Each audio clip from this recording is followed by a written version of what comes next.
నண்பர்களுக்கு வணக்கம். நான் வெங்கட். இது sheep and goat sales and buy YouTube channel. Friends, నేను வெங்கட்னு. இது sheep and goat sales and buy YouTube channel. நண்பர்களே, இது வரைக்கும் நீங்கள் நம்ம சேனலை சப்ஸ்கிரைப் பண்ணலன்னா ப்ளீஸ் சப்ஸ்கிரைப் பண்ணிங்க. பக்கத்தில் இருக்கிற பெல் பட்டனை கிளிக் பண்ணி அதில் ஆளுன்றதை எனேபிள் பண்ணிங்க. அப்படி எனேபிள் பண்ண உடனே இந்த மாதிரி ஒரு பேஜ் வரும். இந்த பேஜை ஸ்க்ரீன்ஷாட் எடுத்து எனக்கு வாட்ஸ்அப்பில் அனுப்பி வச்சுருங்க. உங்களை சப்ஸ்கிரைபர் வாட்ஸ்அப் ப்ராட்காஸ்டிங் குரூப்பில் நான் ஆட் பண்ணிடுறேன். அது உங்களுக்கு யூஸ்ஃபுல்லாக இருக்கும். ஃப்யூச்சரில் நீங்கள் சப்ஸ்கிரைப் பண்ண டேட்டை வச்சு பல்வேறுபட்ட விஷயங்களில் நம்ம ப்ரியாரிட்டி கொடுக்க போகிறோம். ஸோ இப்போவே சப்ஸ்கிரைப் பண்ணிங்க. இன்றைக்கி நம்ம கூடூர் சந்தைக்கு போகல. அது ஏன்னு சொல்லி பார்த்தீங்கன்னு சொன்னால், ஏற்கனவே பல வீடியோக்களில் சொன்னது தான். நிறைய பேர் நினச்சிட்ருக்காங்க நான் கூடூருக்கு பக்கத்தில் தான் இருக்கேன் அப்படின்னு சொல்லிட்டு. இல்லை நண்பர்களே, நம்ம இருக்கிறது திருவள்ளூர் டிஸ்ட்ரிக்கு கும்மிடிப்பூண்டி தாலுக்கில் இருக்கிறோம். நம்ம இடத்துலேருந்தே கூடூர் சந்தை பார்த்திங்கன்னா 90 கிலோமீட்டர் வருது. அதனால் புக் பண்ணால் மட்டும்தான் நம்ம போய் எடுத்து கொடுக்குறோம். திடீர்னு கடைசி டைமில் கால் பண்ணி சொன்னாலாம் நம்ம போக முடியாது. இந்த வாரம் பார்த்திங்கன்னா சித்தூர்லேருந்து ஒரு நண்பர் மட்டும் புக் பண்ணியிருந்தார். அப்புறம் அவருக்கும் ஏதோ ஒரு எமர்ஜென்சின்றதுனால இந்த வாரம் வர முடியாது, அடுத்த வாரம் வரேன் அப்படின்னு சொல்லியிருந்தார். ஆனால் அதுக்கப்புறம் பார்த்திங்கன்னா கடைசி டைமில் நிறைய கால்ஸு, சார் கொஞ்சம் கூட வந்து எடுத்து கொடுங்கன்னு சொல்லிவிட்டு கால் பண்ணிங்க. கூடூருக்கு வந்த பிறகு கூட கால் பண்ணிங்க. சாரி, நான் வந்து வர முடியல. ஏன்னு சொன்னால், நீங்கள் முன்னாடியே புக் பண்ணால் தான் அதுக்கேற்ற மாதிரி என்னுடைய டைமையும் நான் அட்ஜஸ்ட் பண்ணிவிட்டு வர முடியும். அதனால் நான் வந்து குட்டிகளை எடுத்து கொடுக்கணும் அப்படின்னு சொன்னால் நீங்கள் முன்கூட்டியே புக் பண்ணிக்கணும். குறைஞ்சபட்சம் ஒரு 4 நாள் முன்னாடியாவது எனக்கு தகவல் சொல்லணும். அப்போ தான் நான் அதுக்கேற்ற மாதிரி அரேஞ்ச் பண்ணிக்க முடியும். நான் வாங்குறது வந்து குட்டிக்கு 100 வாங்குகிறேன். கண்டிப்பாக நீங்கள் அந்த 100 கொடுக்கறதுனால அதை விட பல மடங்கு உங்களுக்கு லாபம் தான் வரும். நிறைய பேர் ஸ்மார்ட்டாக யோசிக்கிறேன்னு சொல்லிவிட்டு ஏதோ ஒரு விஷயத்தில் ஏமாந்து போகிறீங்க. அது உங்கள் விருப்பம்.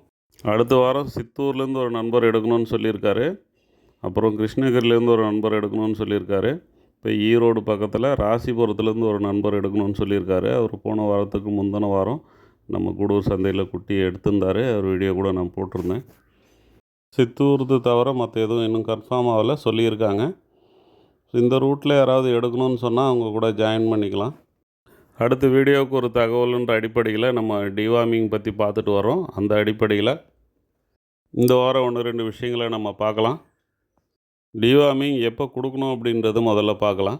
டிவார்மிங்கை பொறுத்த வரைக்கும் நம்ம அதிகாலை நேரத்தில் கொடுக்கறது தான் நல்லது. இப்போ உதாரணத்துக்கு ஒரு 6 மணிக்கு காலையில் நம்ம கொடுக்குறோம் அப்படின்னா, அதுக்கப்புறம் ஒரு 3 மணி நேரமாவது நம்ம எந்த ஃபீடுமே கொடுக்கக்கூடாது. தண்ணியோ அல்லது தீவனமோ நம்ம வைக்காமல் இருக்கிறது ரொம்ப நல்லது.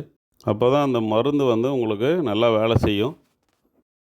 நிறைய பேர் பார்த்திங்கன்னா எது வந்து பூச்சி மருந்து, அதாவது டிவார்மிங் மெடிசன்னே தெரியாமல் எந்த நேரம் வேணாலும் கொடுத்துட்ருக்குறீங்கன்னு. ஒரு சில இடங்களில் பார்த்திங்கன்னா அந்த ஐவர்மெக்டின் பார்த்திங்கன்னா சத்து டானிக்குன்னு சொல்லி கொடுத்துட்ருக்காங்க. ஸோ முதல்ல டிவார்மிங் மெடிசனை பற்றி தெரிஞ்சிங்க. டிவார்மிங்கிறது வந்து எந்த விதத்துலேயும் சத்து டானிக் ஆகாது. டிவார்மிங் மெடிசன் நம்ம கொடுக்கும்போது உள்ளே இருக்கக்கூடிய குடற்புழுக்கள் அழிகிறதுனால சத்துக்கள் வீணாகிறது தடுக்கப்பட்டு ஆடுகள் வந்து நல்லாயிருக்கு. ஸோ ஆடுகள் நல்லா இருக்கும்போது இது சத்து டானிக்குன்னு நினச்சிக்கிறாங்க, அவ்வளோதான். பென்ஜாமிடாசோல், இமிடாசோதையாசோல், மேக்ரோசைக்ளிக் லாக்டோன்ஸ் அப்படின்னு சொல்லிட்டு இந்த டிவார்மிங் மெடிசின்ஸ் வந்து 3 வகைப்படும் அப்படின்னு சொல்லியிருந்தேன். இதில் அந்த இமிடாசோதையாசோல் அப்படின்னு சொல்கிற குரூப்பில் தான் இந்த லெவாமிசோல் அப்படின்னு ஒரு மெடிசின் வருது. இந்த லெவாமிசோலை பற்றின ஒரு தகவல். இந்த லெவாமிசோலை பொறுத்த வரைக்கும் கொஞ்சம் பவர்ஃபுல்லான மெடிசன். மெடிசனை நீங்கள் கொடுக்கும்போது டோசேஜ் வந்து கரெக்டாக ஃபாலோ பண்ணணும். அதுக்கப்புறம் ரொம்ப சின்ன குட்டிகளாக நீங்கள் எடுத்துகிட்டு வந்த உடனே ஃபஸ்ட் டைம் இந்த லெவாமிசோலை கொடுக்காதீங்க. சில காம்பினேஷன் மெடிசின்ஸ் வரும். அந்த மாதிரி மெடிசின்ஸை நம்ம யூஸ் பண்ணிக்கிறது ரொம்ப நல்லது. இந்த லெவாமிசோல் வந்து ஒரு எஃபெக்டிவான மெடிசின் தான். ரொம்ப சின்ன குட்டிகளுக்கு கொடுக்கக்கூடாது. டோசேஜ் வந்து கரெக்டாக கொடுக்கணும். இதெல்லாமே நீங்கள் ஃபாலோ பண்ணுங்கள். உங்கள் டாக்டரோட அட்வைஸை கேட்டு நீங்கள் கொடுக்கும்போது எந்த விதமான ப்ராப்ளமும் இருக்காது. அடுத்தடுத்த வீடியோவில் அடுத்தடுத்த தகவல்களை பார்க்கலாம். இப்போ நம்ம இந்த மேலே வீடியோவில் இருக்கக்கூடிய ஆடுகள் விற்பனைக்கு இருக்குது. இதை பற்றின தகவல்கள் பார்க்கலாம். இந்த ஆடுகள் எங்கே இருக்குதுன்னு சொன்னால், தூத்துக்குடி டிஸ்ட்ரிக் கயத்தாறு பக்கத்தில் இருக்குது. மொத்தம் வந்து 43 குட்டி இருக்குது. ஆவரேஜ் லைவ் வெயிட்டு 30 கிலோவுக்கு மேலே இருக்குன்னு சொல்லியிருக்காங்க. ஃபர் கேஜி வந்து 360 ரூபாய்க்கு வந்தால் கொடுத்துட்றேன் அப்படின்ற மாதிரி சொல்லியிருக்காங்க. இவர் நம்ம டிடி கேட்டில் ஃபீடு தான் தொடர்ந்து பயன்படுத்திகிட்ருக்காரு. வெயிட் கெயின் ரொம்ப நல்லா வந்துட்டுருக்கு அப்படின்னு சொல்லியிருக்காங்க.